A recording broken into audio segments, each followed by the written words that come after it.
Bonjour à toutes et à tous. Que le nom du Seigneur soit béni, on est heureux. Je suis heureux avec mon épouse et puis mes deux petites filles d'être parmi vous ce matin et de pouvoir apporter la parole de Dieu, ce que le Seigneur a placé sur mon cœur pour chacun d'entre nous, parce que je crois que le Seigneur parle bien sûr d'une manière globale à l'Église, mais il veut parler aussi à chacun de nos cœurs. Amen. Est-ce qu'on en est attentif ? Je crois qu'on a soif d'entendre la parole de Dieu.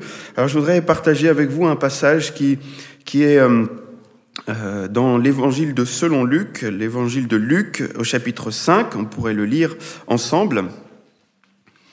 Et on est dans un temps particulier du ministère de Jésus, dire qu'on est au début du ministère de Jésus. C'est dans ce temps-là que Jésus va appeler ses premiers disciples. Jésus va confier une tâche, il va appeler des hommes à le suivre pour qu'ils puissent les former pour une mission particulière. Amen. Et je crois qu'au travers de cet appel, il y a un message pour l'Église du Tréport ce matin, pour maintenant. On va le voir, mais il y a des temps de Dieu. C'était le temps de l'appel, c'était le temps pour ces hommes-là de prendre conscience de la mission que Jésus leur confiait. C'était le temps, c'était maintenant. C'était pas dans 15 jours, mais c'était à ce temps-là, dans ce temps-là, c'était à ce moment-là. Je crois qu'il faut saisir ces occasions, il faut savoir répondre oui spontanément au Seigneur, bien sûr en ayant réfléchi à ce que l'on fait, mais il y a des temps de Dieu et il ne faut pas passer à côté. Je n'avais pas écrit, mais j'ai à l'image et en esprit Bartimée. Jésus passe. C'est la dernière fois qu'il passe par ici, hein. Jésus ne repassera plus jamais par ici, parce qu'il va à Jérusalem, il va mourir. Bartimée est ici. Il entend que Jésus passe. Il aurait pu dire, bon, il y a du monde, je vais laisser tranquille Jésus, il enseigne, bon, on verra ça demain, s'il repasse par là. Il aurait dit cela, il n'aurait jamais été guéri. Il n'aurait pas vécu le miracle de Dieu dans sa vie.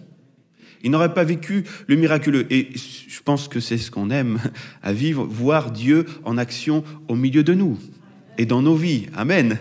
Eh bien, Bartimée, il a fait ce qu'il fallait. C'est qu'il a crié au Seigneur, il a saisi l'occasion. Il a saisi l'occasion, le moment. Jésus passe, Jésus dit des choses, Jésus est présent, alors il peut tout se passer. Alors, il faut saisir l'occasion maintenant. Et il a saisi l'occasion. Et il a eu de l'opposition. Hein. Il y a eu des choses même la foule qui voulait le faire taire. Il était freiné de toutes parts. Il aurait pu être découragé. Vous pourrez peut-être être découragé à l'écoute de ce message. Enfin, vous allez être encouragé par ce message. Mais l'ennemi va peut-être vouloir vous décourager avec des pensées. Oui, mais je suis vieux. Oui, mais. Mais avec les oui mais on ne fait jamais rien. Il faut saisir le moment de Dieu, lui faire confiance et lui obéir. Et ainsi, on voit la gloire de Dieu. Et on va lire ce texte et vous allez comprendre pourquoi je dis cela. Alors Luc chapitre 5, verset 1er. Comme Jésus se trouvait auprès du lac de Génézareth et que la foule se pressait autour de lui pour entendre la parole de Dieu, il vit au bord du lac 2 barques, d'où les pêcheurs étaient descendus pour laver leurs filets.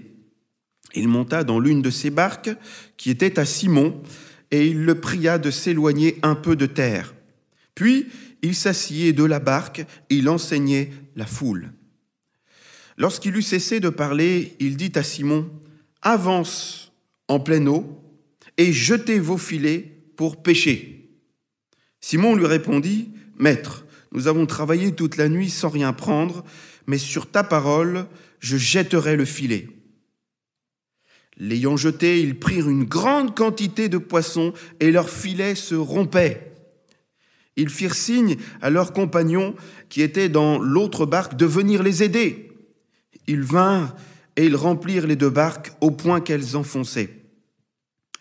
Quand il vit cela, Simon-Pierre tomba aux genoux de Jésus et dit : « Seigneur, retire-toi de moi, parce que je suis un homme pécheur. » Car l'épouvante l'avait saisi, lui et tous ceux qui étaient avec lui, à cause de la pêche qu'ils avaient faite. Il en était de même de Jacques et de Jean, fils de Zébédée, les associés de Simon. Alors Jésus dit à Simon : « Ne crains point, désormais tu seras pêcheur d'hommes. » Tu pêchais des poissons, mais maintenant je vais faire de toi et de tes camarades, parce qu'il a appelé en groupe là, des pêcheurs d'hommes. Et ayant ramené les barques à terre, ils laissèrent tout et le suivirent. Amen. Et ils ont saisi l'occasion, et ils ont saisi le temps qui était là pour eux. Ils ont obéi au Seigneur, ils ont tout laissé et ils ont suivi le Seigneur. Alléluia. Et après, on voit dans les évangiles les diverses expériences qu'ils ont pu faire avec le Seigneur Jésus. Et ensuite, le Seigneur va partir, il va être crucifié et puis il va partir dans le ciel. Mais gloire soit rendue au Seigneur. Il a dit : « Je vous laisserai pas orphelin, je ne vais pas vous laisser tout seul, mais j'enverrai un autre consolateur, le Saint-Esprit. » Et aujourd'hui, nous avons aussi nous-mêmes le Saint-Esprit. Alléluia. Alors, on voit, on entend cet appel de Jésus pour ses disciples, enfin ces personnes qui n'étaient pas encore ses disciples, à venir à le suivre et à entrer dans une mission, une nouvelle mission pour eux. Avant, ils étaient occupés à diverses tâches, ils faisaient beaucoup de choses, mais c'était pas utile pour le royaume de Dieu. Et certaines fois, on peut faire beaucoup de choses, même pour Dieu, soi-disant pour Dieu, et on sent qu'on n'est pas vraiment efficace. Et on a besoin d'entendre cet appel du Seigneur pour nous rendre efficaces. Obéissons à sa parole. Le Seigneur a donné un appel particulier à ces hommes, surtout à Simon-Pierre. Tu seras pêcheur d'hommes. Il n'a pas dit autre chose, mais il a dit tu seras pêcheur d'hommes. Il faut que tu gagnes maintenant, je vais faire de toi un gagneur d'âme. Tu vas prêcher l'évangile, tu vas apporter le témoignage, tu vas être un témoin de moi, de mon action, et tu vas gagner des âmes. C'est l'appel qui retentit du cœur de Dieu pour chacun d'entre nous. Alléluia. Et c'est cette parole qui m'a touché, qui m'a interpellé. Jésus dit à ses disciples, à ces hommes-là qui étaient présents, « Avance en pleine eau et jetez vos filets pour pêcher. » C'était le temps, maintenant, c'était le temps de pêcher. Il y a un temps pour enseigner. Avant, Jésus a enseigné, il est monté dans la barque, il a enseigné, il a donné des instructions, et ensuite, c'était la mise en pratique. Maintenant, il faut jeter les filets. C'est le temps, maintenant, de pêcher. Il y a un temps pour toute chose. Les disciples vont donc jeter les filets sur la parole du Seigneur. Parce que lui, le Seigneur l'a dit, alors on va obéir. Sur ta parole, je jetterai les filets. Pierre était un petit peu hésitant au début. Il dit, mais Seigneur, on a pêché toute la nuit. C'est la nuit qu'on pêche le mieux. Seigneur, on sait où est le poisson, nous, quand même. On est des pêcheurs, mais là, il n'y a rien. On a pêché, on a travaillé. Ça n'a pas marché jusqu'à aujourd'hui. Mais quand le Seigneur dit c'est maintenant, il faut lui obéir, vaut mieux. Parce que si on ne lui obéit pas, on ne voit pas la gloire de Dieu. On ne voit pas le miraculeux. Si Simon-Pierre avait discuté encore et il avait dit non Seigneur, on a pêché toute la nuit, puis il était resté là-dessus, et on a pêché toute la nuit, on ne va pas rejeter le filet, Seigneur. Vous croyez qu'il aurait fait la pêche miraculeuse ? Absolument pas. Il serait resté sur le bord, il aurait été faire une grillade de son poisson congelé, entre guillemets, parce qu'il n'y avait pas de congélateur, je pense. Mais c'est tout ce qu'il aurait fait. Mais ce jour-là, il va vivre une expérience glorieuse qui va le marquer à vie. Seigneur, retire-toi de moi, je suis un homme pécheur. Mais Seigneur, tu es extraordinaire. Tu dépasses tout ce que l'on a pu connaître de toi aujourd'hui. Et là, il est prêt, il dit, ben oui, mais maintenant on va te suivre, c'est sûr. Mais il a bien fait de faire confiance au Seigneur et de lui obéir. Si on obéit au Seigneur, on va voir la gloire de Dieu. Et il va pouvoir nous conduire là où il veut nous conduire. Et il pourra nous dire, jette le filet, on jettera le filet. Et là, on pourra faire une pêche miraculeuse. Je sais qu'on est auprès de la mer, mais je ne parle pas de ces poissons dans la mer. Vous m'avez compris. L'Église de Jésus-Christ est comme cette barque, ce bateau qui est un bateau de pêche. L'Église du Tréport, c'est un bateau de pêche. Vous êtes avec moi? C'est un bateau de pêche. Vous êtes un bateau de pêche et rempli de pêcheurs.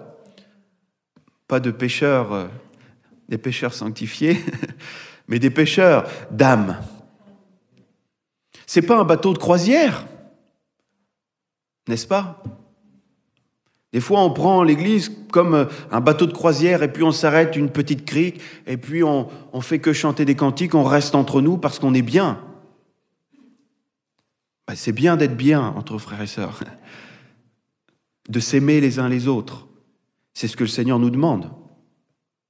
Mais c'est pour mieux accueillir ceux qui vont venir se joindre à nous. Parce que nous sommes un bateau de pêche, pas un bateau de croisière. C'est pas non plus une galère.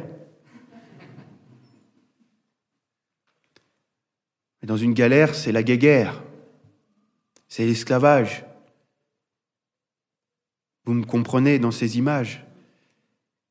C'est les tensions les uns envers les autres. C'est un bateau de pêche où chacun est là pour aider l'autre. Parce que le but, c'est de ramener des âmes, de gagner des âmes. Alléluia. C'était le temps de pécher et Jésus appelait ces hommes à laisser leurs activités diverses. Et on peut en avoir des activités diverses. N'est-ce pas dans notre quotidien? Prenez un papier puis notez tout ce que vous faites dans la semaine. Vous comptez le nombre d'heures que vous y passez. Et puis vous comptez aussi le temps que vous passez avec le Seigneur. Et puis à aller pêcher les âmes.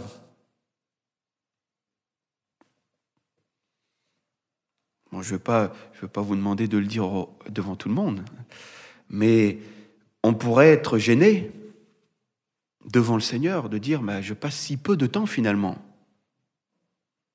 à faire ce que tu me demandes de faire ». Ne résistons pas. Les disciples ont bien réagi sur ta parole. On va jeter le filet. On va t'obéir, Seigneur. On va se mettre en action.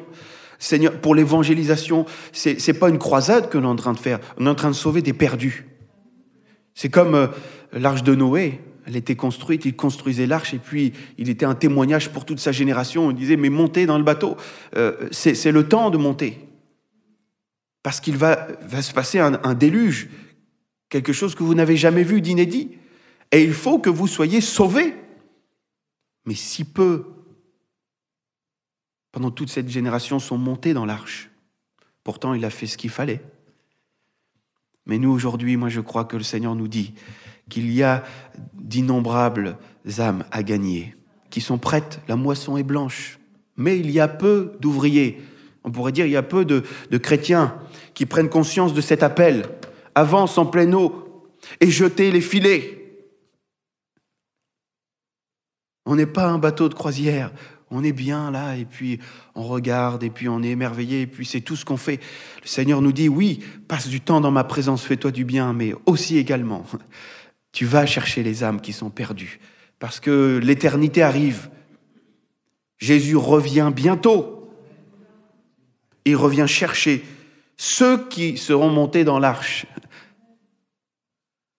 Alors, faisons-les monter dans l'arche. Faisons-les monter dans la barque. Alors, où en est le bateau du Tréport? Est-ce que l'on est en œuvre pour gagner les âmes? Je le crois, il y a des réunions pour cela, il y a certainement des prospections, je ne sais pas, donc je peux parler librement. Mais est-ce que personnellement aussi, chacun est là investi dans cette œuvre? Du temps d'Israël, du temps d'Agé chapitre 1, verset 2, il est dit, ce peuple dit, c'est le témoignage de Dieu, hein, c'est l'Éternel qui parle à son peuple, et il parle de son peuple, ce peuple dit, le temps n'est pas venu, le temps de rebâtir la maison de l'Éternel. Oh, c'est pas le temps. Et souvenons-nous aussi du même peuple d'Israël, devant le pays promis, ils avaient des choses extraordinaires à vivre et à gagner. C'était les promesses de Dieu qui étaient devant.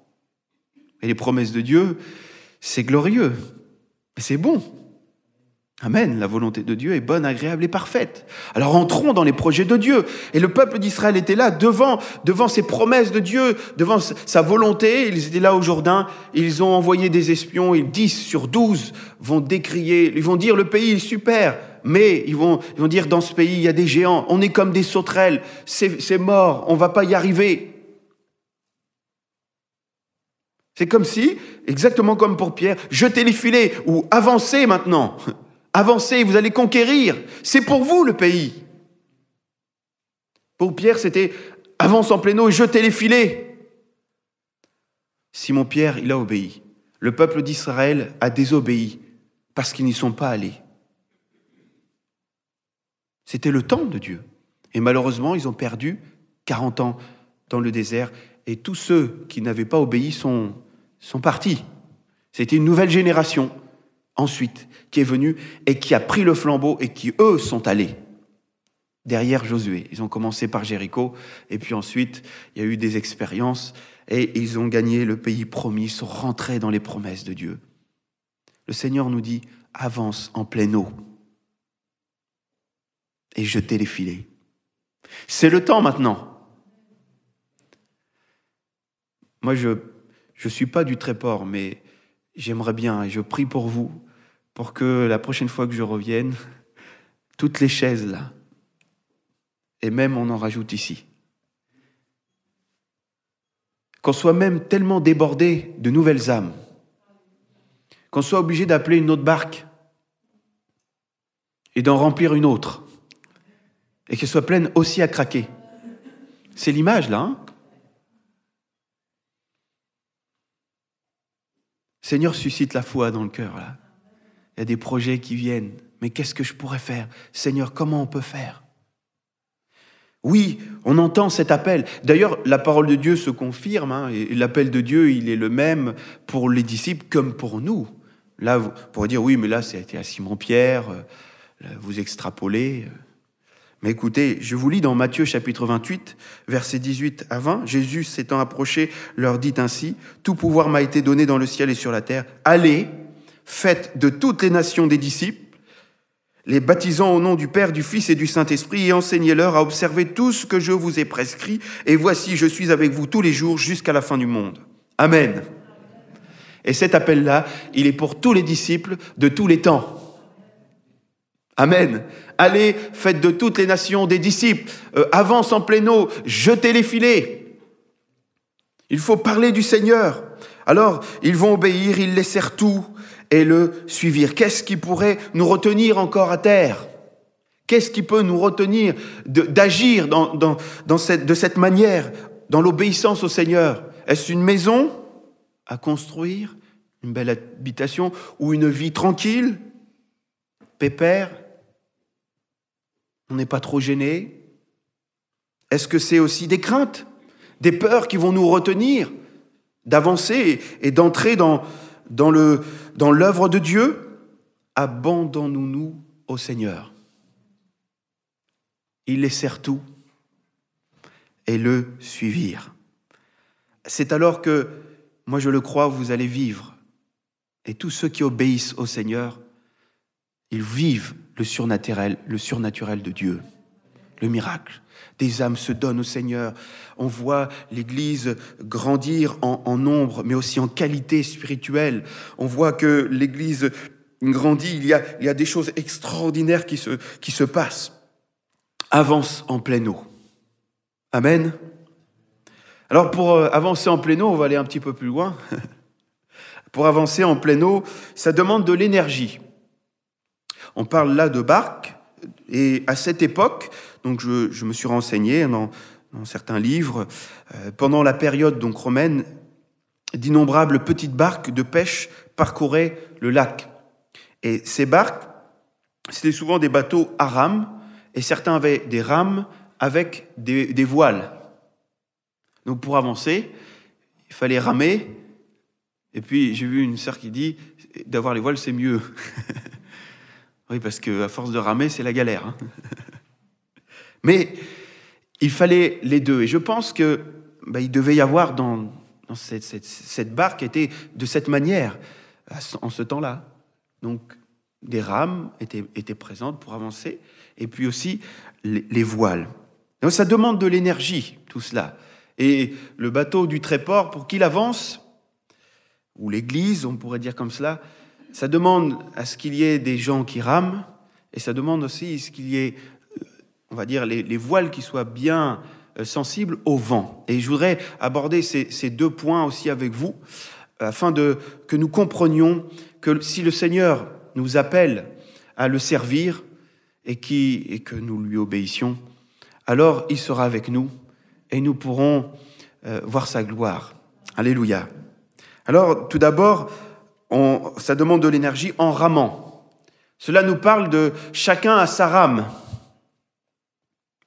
Chacun est investi dans l'œuvre de Dieu. Il n'y en a pas un qui rame, ou il n'y en a pas qu'un côté qui rame. Je ne sais pas si vous avez déjà fait un bateau à rame. Non? Du canoë, peut-être, c'est plus facile. Vous avez le droit de répondre. Hein. Moi, j'ai déjà fait.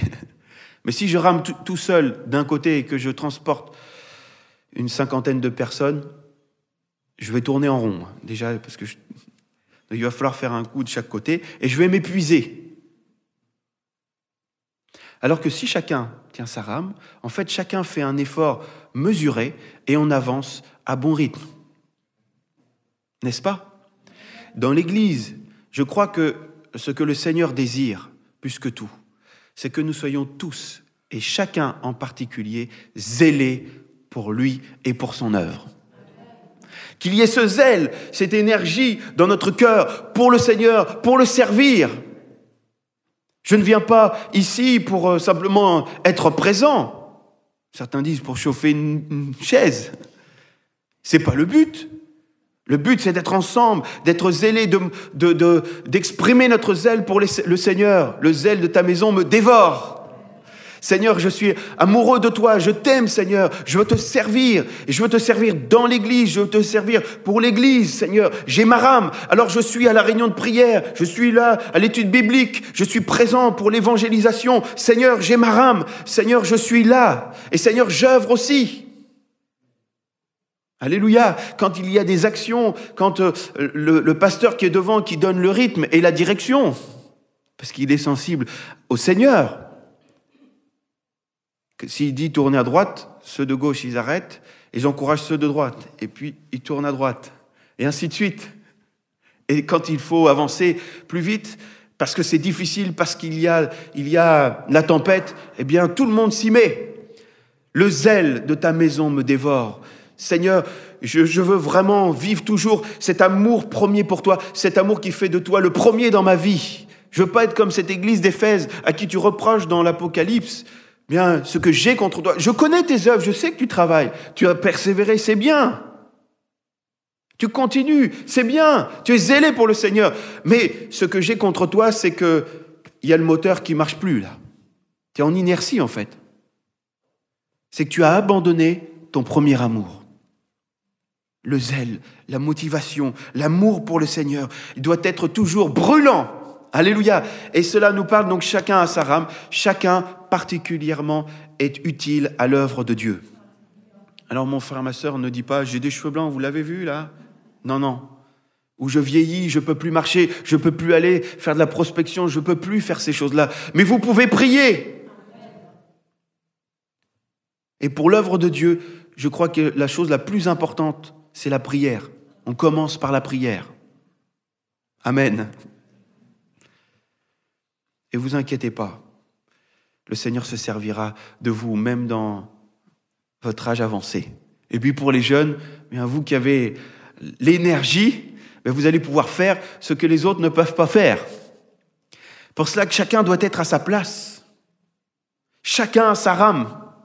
Chacun est utile. Et les uns et les autres, on s'encourage. C'est pas parce que je ne fais pas la même chose que l'autre n'est pas important dans l'œuvre de Dieu. Au contraire, on est tous différents et on a tous quelque chose à apporter. Dieu nous a donné, il a fait de nous ce que nous sommes. Il a fait de moi ce que je suis. Je ne suis pas vous, vous n'êtes pas moi. Mais béni soit le Seigneur. Parce qu'on va se compléter. Et c'est une chose extraordinaire à vivre. Donc, ça demande de l'énergie. Chacun doit avoir sa rame en ramant. Alléluia. Et puis aussi, on va parler qu'on a besoin aussi du vent. Pour les voiles. Quand il n'y a pas de vent, une planche à voile, vous avez beau essayer de faire du mouvement, de créer un peu d'air, vous n'avancerez pas. C'est même pas la peine de déplier le matériel. Mais dès qu'il y a du vent, vous allez pouvoir avancer. Et pour la barque, c'est la même chose. Nous avons besoin du vent de l'Esprit, du souffle de l'Esprit de Dieu. Jésus l'a dit, sans moi, vous ne pouvez rien faire. Alors vous pouvez ramer, mais si vous n'êtes pas dans le plan de Dieu, vous allez tourner en rond, vous allez aller dans la mauvaise direction, il n'y aura pas de poisson, vous allez pêcher toute la nuit et tout le jour aussi, sans rien prendre. Mais quand le Seigneur est là et qu'il nous dit, et c'est là qu'il faut aller, qu'il souffle par son esprit, qu'il nous dirige, alléluia, que ce soit pour une âme ou que ce soit pour une multitude, peu importe, il faut y aller. Souvenez-vous de Philippe qui était à Samarie, il vivait un réveil, des centaines d'âmes, c'était extraordinaire. Et puis le Saint-Esprit va lui dire, tu vas sur le chemin désert. Chemin désert? Mais il n'y a personne dans un désert, il n'y a personne.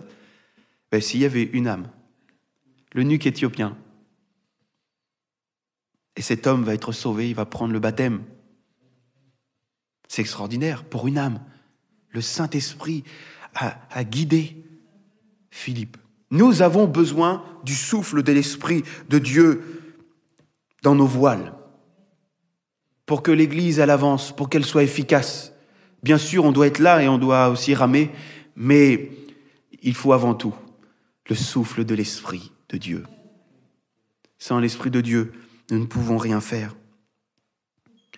Dans Actes chapitre 9, verset 31, c'est écrit « L'Église était en paix dans toute la Judée, la Galilée et la Samarie, s'édifiant et marchant dans la crainte du Seigneur, et elle s'accroissait par l'assistance du Saint-Esprit. » Le souffle était là, dans les voiles. Et elle s'accroissait, elle allait plus loin, et elle gagnait des âmes. Et elle montait dans la barque, alléluia, dans le salut de Jésus-Christ. Amen. Sans l'action de ce souffle, il y a bien des choses qui sont plates, mornes et qui n'ont pas de vie. Prenons l'exemple du ballon, alors, le ballon de baudruche. Vous connaissez les ballons en plastique qu'on gonfle. Mais sans le souffle, il fait quoi? Il fait rien du tout. Le ballon gonflable, sans le souffle à l'intérieur, n'est qu'un objet flasque, sans consistance ni tenue. Le souffle lui donne le volume, il lui donne la forme et la possibilité aussi de mouvement. Le souffle. L'utilité du souffle dans nos vies personnelles.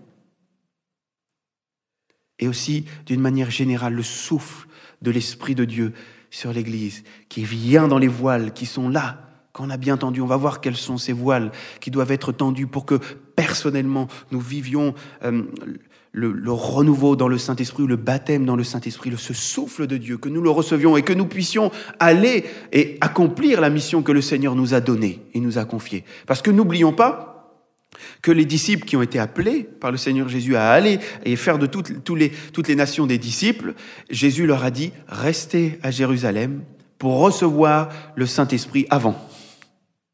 Il fallait le souffle avant qui les emporte. Il fallait qu'eux, ils préparent leur voile et ils attendent le Saint-Esprit. Ils commencent à ramer, ils commencent à avancer et le souffle de l'Esprit est venu pour emporter les disciples dans leur mission. Et c'est ainsi que le premier jour, le jour de la Pentecôte, le premier jour où ils ont été baptisés du Saint-Esprit, ils ont pu vivre cette pêche miraculeuse. 3000 âmes. 3000 âmes. Et puis ensuite, encore 2000 se sont ajoutés. 5000. Gloire à Dieu. Et l'Église s'accroissait par l'assistance du Saint-Esprit. Ce souffle qui est primordial. Par exemple, pour le moulin aussi. S'il n'y a pas de vent, le moulin ne sert à rien. Les éoliennes, en venant, j'en ai vu des dizaines et des dizaines. Et pour qu'ils puissent avoir l'énergie, puis qu'ils puissent produire de l'énergie, il faut qu'il y ait du vent. Il faut qu'il y ait le souffle. Et pour que nous ayons l'énergie de Dieu, la puissance, il faut le souffle de l'Esprit. Il faut que nous soyons remplis du Saint-Esprit. Amen.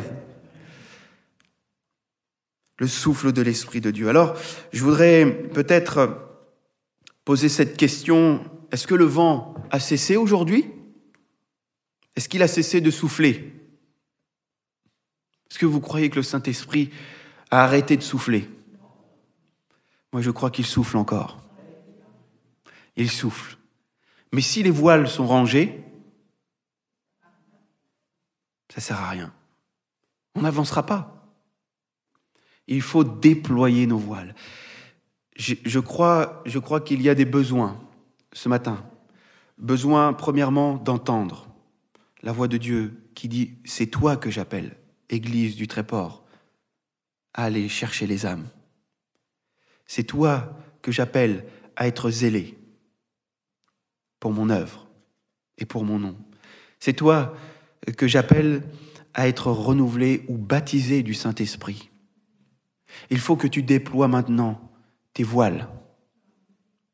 Peut-être tu les avais rangées à cause de découragement, à cause de peut-être tant de raisons, peut-être la routine même. Mais il faut redéployer ces voiles pour que le Saint-Esprit puisse à nouveau souffler sur ma vie, sur ta vie. Amen. Et que tu puisses avancer avec l'Église. Alléluia. Quelles sont ces voiles? Comment recevoir le Saint-Esprit? Eh bien, simplement, déjà, premièrement, il faut naître de nouveau. Il faut vivre la nouvelle naissance. Il faut se repentir. Déjà, donner notre cœur au Seigneur et le suivre. Et alors, le miracle de Dieu, le miracle de la parole de Dieu, on est de la parole, on est d'eau et d'esprit. C'est le miracle de Dieu.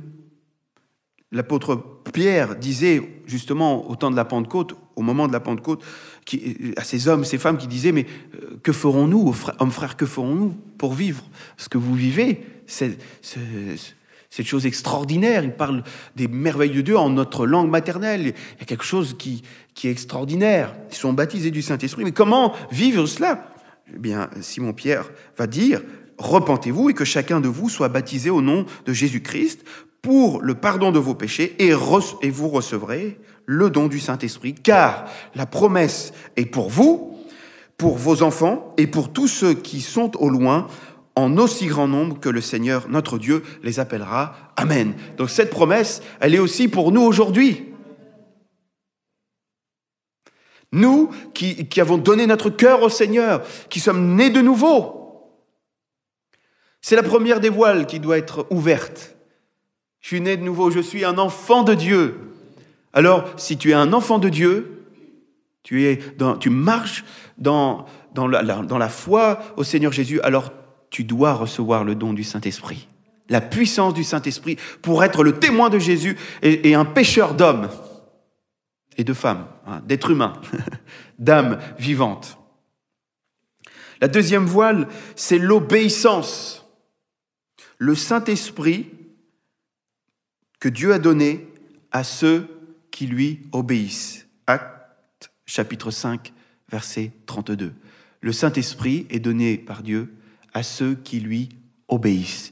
Vivre dans l'obéissance au Seigneur, c'est déployer une autre voile pour pouvoir recevoir le Saint-Esprit.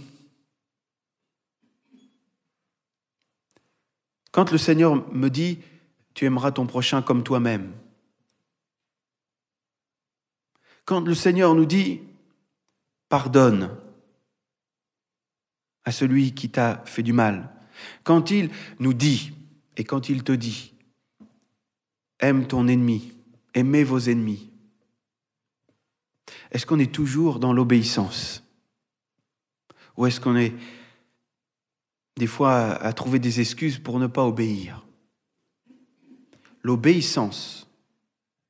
Je dois vivre dans un principe d'obéissance. Alors n'allons pas chercher des choses qui n'existent pas, des péchés qu'on imaginerait. Non, le Saint-Esprit nous rend conscients, il convainc. Amen. Si on est en faute, il saura nous éclairer. Donc n'allons pas chercher des choses qui n'existent pas. Mais tenons-nous devant Dieu et vivons toujours dans cette obéissance. Comme Jacques le dit, ne nous bornons pas à écouter simplement la parole de Dieu, mais obéissons, pratiquons-la. Amen. C'est un principe de vie.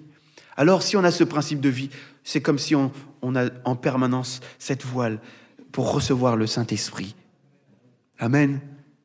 On peut vivre le renouveau encore. Et dès qu'il souffle, on peut être emporté. Alléluia. On y est sensible. L'obéissance. Il y a aussi le voile de la foi. La voile de la foi. La voile de la foi, si je n'ai pas la foi, si je ne crois pas les promesses que Jésus m'a faites, si je les crois que pour les autres et pas pour moi, dis oui, mais c'est pour les autres, c'est pas pour moi. Par exemple, si je n'ai pas cette voile de la foi, alors je ne pourrai pas être baptisé du Saint-Esprit, puisque le Saint-Esprit est donné à ceux qui ont la foi et qui croient dans les promesses du Seigneur. Jésus a dit, vous recevrez une puissance, le Saint-Esprit survenant sur vous, et vous serez mes témoins.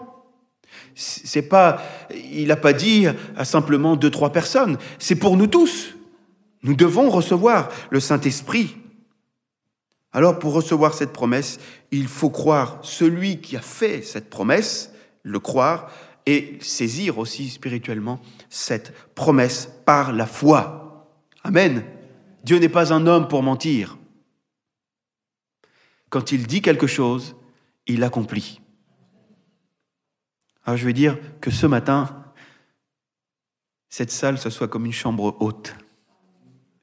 Alors que nous louons le Seigneur, déployons nos voiles.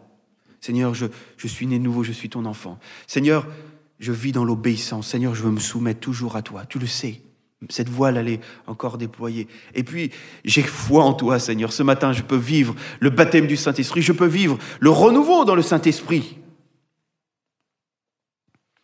Puis aussi, le Saint-Esprit est donné à ceux qui le lui demandent. Jésus a dit, « Et moi, je vous dis, demandez et l'on vous donnera. Cherchez et vous trouverez. Frappez et l'on vous ouvrira. Car quiconque demande reçoit, celui qui cherche trouve, et l'on ouvre à celui qui frappe. Quel est parmi vous le père qui donnera une pierre à son fils s'il lui demande du pain, ou s'il demande un poisson, lui donnera-t-il un serpent au lieu d'un poisson? Ou s'il demande un œuf, lui donnera-t-il un scorpion? Si donc méchant comme vous l'êtes, vous savez donner de bonnes choses à vos enfants, à combien plus forte raison le Père Céleste donnera-t-il le Saint-Esprit à ceux qui le lui demandent?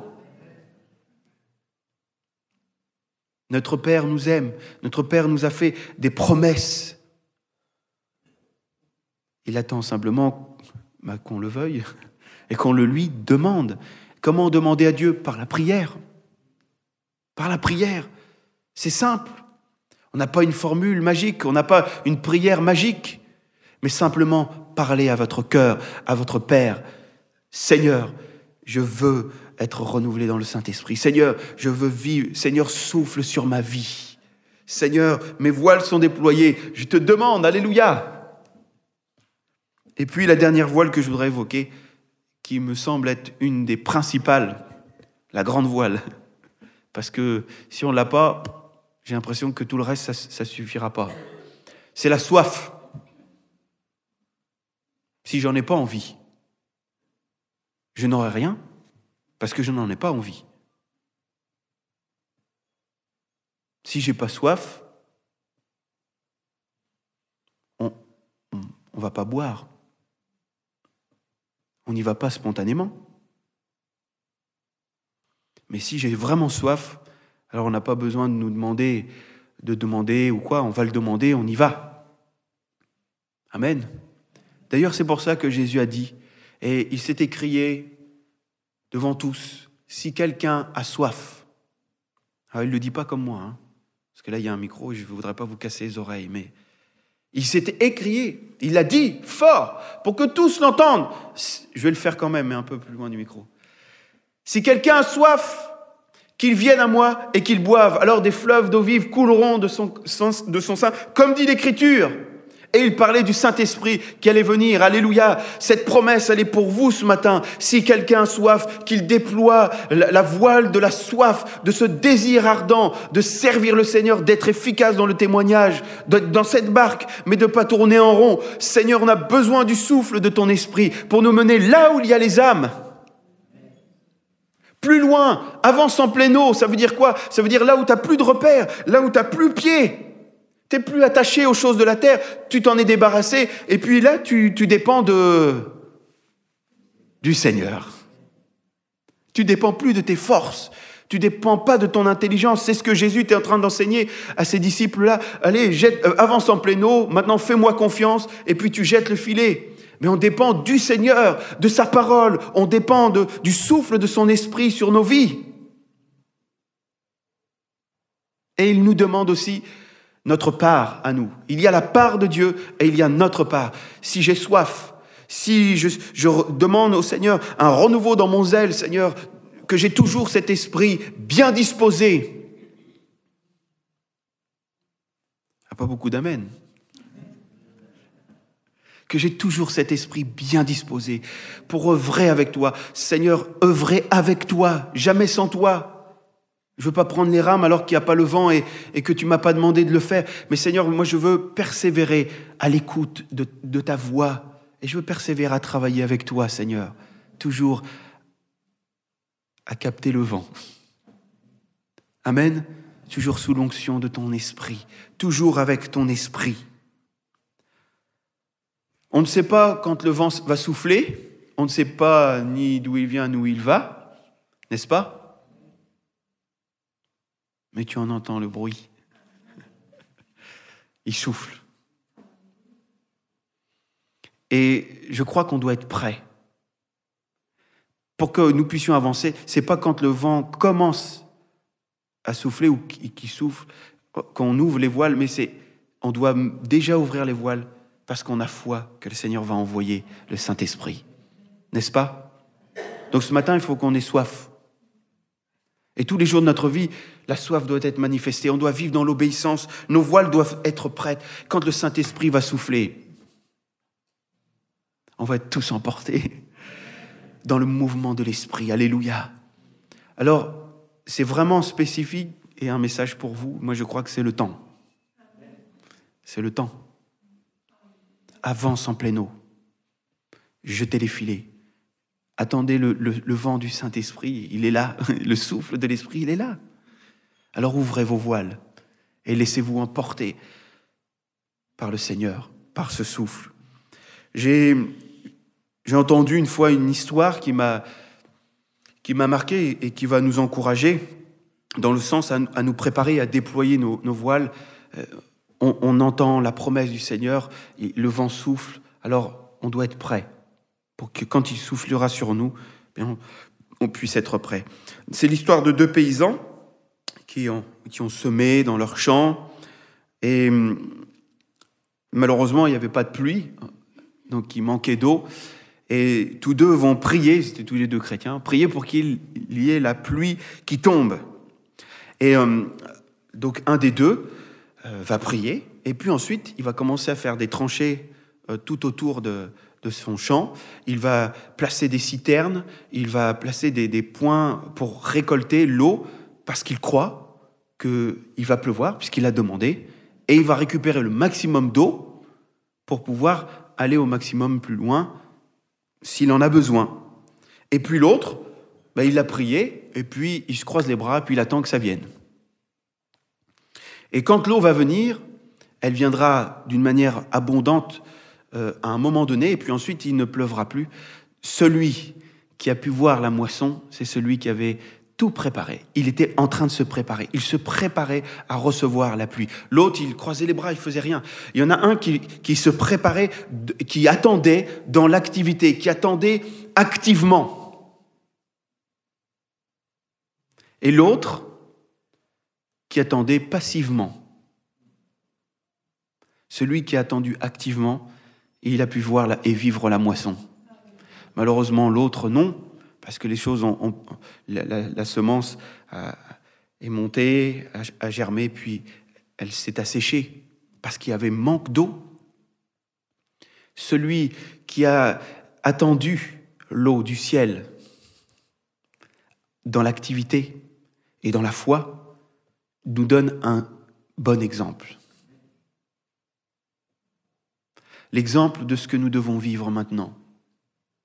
Le Seigneur nous dit, maintenant c'est le temps, la moisson est blanche. Il faut jeter les filets, il faut amener les âmes à Christ. Pour cela, il faut que chacun ait sa rame. Chacun soit zélé pour le Seigneur. Et puis aussi que toutes nos voiles soient bien libérées, déployées, pour que le vent du Saint-Esprit nous emporte là où nous devons aller, dans sa volonté, dans sa mission. Amen. Alors qu'est-ce qu'on va faire ce matin? Et puis demain, on va peut-être demander ce matin, Seigneur, renouvelle-nous du Saint-Esprit. Seigneur, donne-nous la sensibilité à ton esprit pour que nous allions là où il y a les âmes, là où tu veux les sauver. Seigneur, tu veux sauver tous les hommes. Et il y a des âmes qui sont prêtes maintenant et qui sont proches là. Alors Seigneur, donne-nous de les amener à toi, Jésus. Nous avons besoin de ton esprit. Nous avons besoin de la puissance du Saint-Esprit. Alors, qu'est-ce qu'on va faire demain? Et qu'est-ce qu'on fera après-demain? N'attendons pas les bras croisés, mais dans l'action. Tout comme les premiers disciples. Quand Jésus leur a dit, mais vous, restez, comme il se trouvait avec eux, il leur recommanda de ne pas s'éloigner de Jérusalem, mais d'attendre ce que le Père avait promis, ce que je vous ai annoncé, leur dit-il, car Jean a baptisé d'eau, mais vous, dans peu de jours, vous serez baptisés du Saint-Esprit. Puis dans Luc chapitre 24, c'est le même récit, dit « Voici, j'enverrai sur vous ce que mon Père a promis, mais vous restez dans la ville jusqu'à ce que vous soyez revêtus de la puissance d'en haut. » Tenez-vous dans la présence de Dieu jusqu'à vivre ce renouveau et à être sans cesse remplis du Saint-Esprit. Tout le temps, soyez renouvelés dans le Saint-Esprit, soyez remplis du Saint-Esprit, Paul disait. Et je crois que on peut traduire ainsi, soyez continuellement remplis du Saint-Esprit. On doit être tout le temps les voiles déployées et toujours conduits. Le souffle du Saint-Esprit qui nous conduit et qui gonfle nos voiles et qui nous fait avancer. Alléluia! En permanence, les disciples ont attendu, ils sont restés dans la ville à Jérusalem en attendant la promesse. Mais est-ce que vous croyez qu'ils ont fait du shopping dans Jérusalem? Ça, c'est celui qui attend la promesse, les bras croisés. Il fait rien du tout. Il n'a pas pris la rame. Rien du tout. Ses voiles ne sont pas déployées. Ils sont allés là où ils se tenaient d'ordinaire. C'était ordinaire. Ils allaient dans la chambre haute, c'était là où ils se rencontraient, et ils venaient là, c'était ordinaire, c'était comme d'habitude. On allait à la réunion de prière, et ils avaient la rame, et ils étaient zélés pour le Seigneur, et on attend, et ils ont dû parler ensemble, ils ont dû ouvrir la parole de Dieu, rappeler à leur cœur les promesses que Dieu leur avait faites dans le prophète Joël, et puis aussi ils parlaient, ils disaient, mais Jésus nous a dit, alors on va persévérer, et ça durait 1 jour, 2 jours, 3 jours, 4 jours, et on estime que ça peut durer 10 jours. Ils sont restés 10 jours à attendre la promesse. Et ils ont persévéré. Et le Seigneur a envoyé le souffle du Saint-Esprit comme un vent impétueux et des langues de feu. Le Saint-Esprit est descendu sur eux. Et ils ont tous été baptisés du Saint-Esprit. Ils se mirent à parler en d'autres langues qu'ils ne comprenaient pas. C'est la gloire de Dieu qui se manifestait, la promesse de Dieu qui était donnée, le don du Saint-Esprit qui était donné à ses enfants, comme il l'avait dit. Et ensuite, Pierre, lui qui vient de renier Jésus quelque temps auparavant, il vient là et il prêche. Et il dit, ce Jésus que vous avez renié, il est gonflé.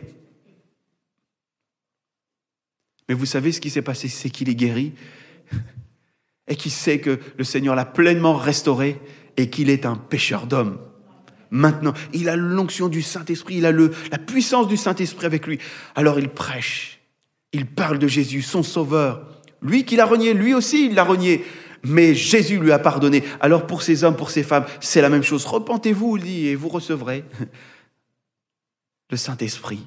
Parce que la promesse, elle est pour tous ceux que le Seigneur appelle en aussi grand nombre. Oui, qu'ils soient, mais Seigneur, c'est ton affaire, ça, leur nombre. Mais Seigneur, que nous puissions être des hommes, des femmes qui pêchent, pas dans le mauvais sens du terme, mais soit des pêcheurs d'hommes. Amen. On veut obéir ce matin. Alors Seigneur, renouvelle-nous dans notre zèle, renouvelle-nous Seigneur dans l'esprit. Nous avons besoin de ce renouveau. Amen.